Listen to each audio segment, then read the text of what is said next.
Bonjour tout le monde, bienvenue dans ma jungle. Aujourd'hui, je vous montre les deux faces d'une plante. D'habitude, je vous montre des plantes présentables. Mais ne soyons pas naïfs. Quand on a beaucoup de plantes, on a forcément des plantes en PLS, même si vous vous êtes considéré comme un expert. Est-ce que je suis une expert en plantes? Pas du tout. Une plante réputée facile, je donne le même attention qu'une plante réputée difficile pour qu'elle soit belle. Des fois, même facile, ça crève, ça veut pas se développer correctement. Et tout ça pour des raisons très variées. Sans plus attendre, je vais vous présenter mes plantes très moches du moment. Le premier, c'est le chlorophytome ou la plante araignée.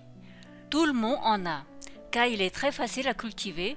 Le mien a déjà un pied sur le compost. Car, victime de sa réputation d'être facile, j'attends toujours le dernier moment pour lui donner de l'eau. C'est vrai qu'il est facile. Pour le raviver, je le laisse tremper dans une bassine d'eau pendant 24 à 48 heures avec de l'engrais. Je lui fais un nettoyage de feuilles mortes et il est reparti pour 3 mois.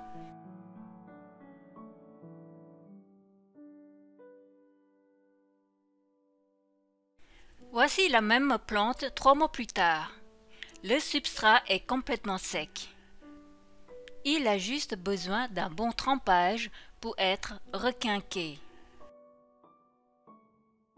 Son congénère, toujours en forme, car il est sur mon passage et reçoit plus souvent d'eau.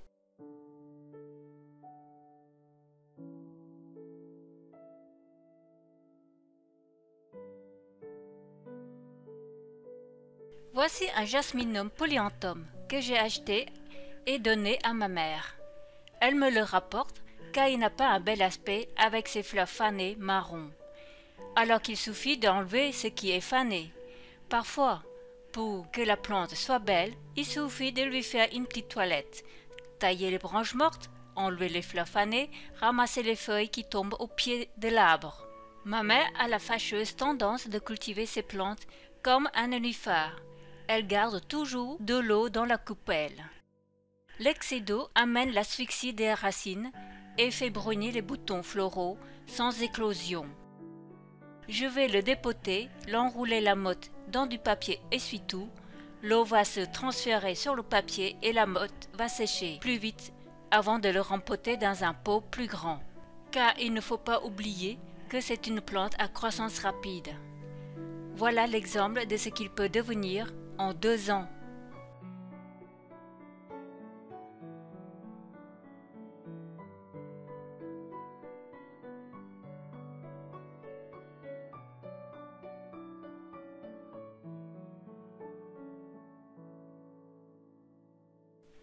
Mon troisième plante moche est l'aloe vera sinensis. J'ai déjà fait une vidéo sur leur entretien. Cette potée est très moche, car c'est une potée que j'ai tardé à le rentrer et à le mettre hors gel. Il a des feuilles pourrissantes. Pour ne rien lui épargner, je lui prélève régulièrement des feuilles. Il a besoin d'un bon rempotage. Pourquoi est-il dans cet état? Chez moi, l'aloe vera fait beaucoup de rejets. Je ne sais plus quoi en faire de ces rejetons.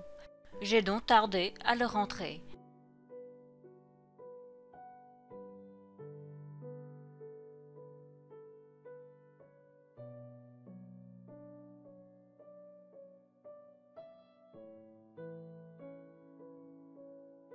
Mon top 2 de plantes très moches, c'est ma Tradescantia pallida. Cette potée est réduite à quelques tiges, sans avoir beaucoup trop de feuilles. Elle est située au-dessus de la colonne.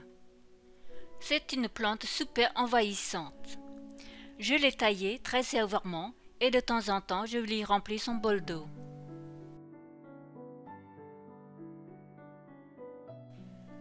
Elle se cultive parfaitement en hydroculture.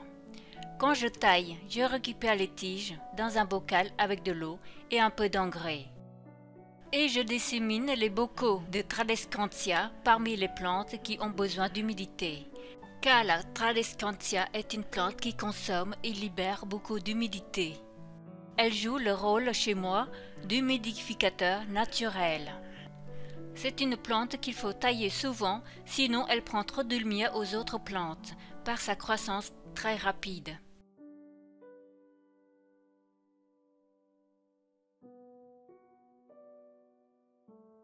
La plante qui occupe la première place de la mocheté, c'est mon philodendron micans.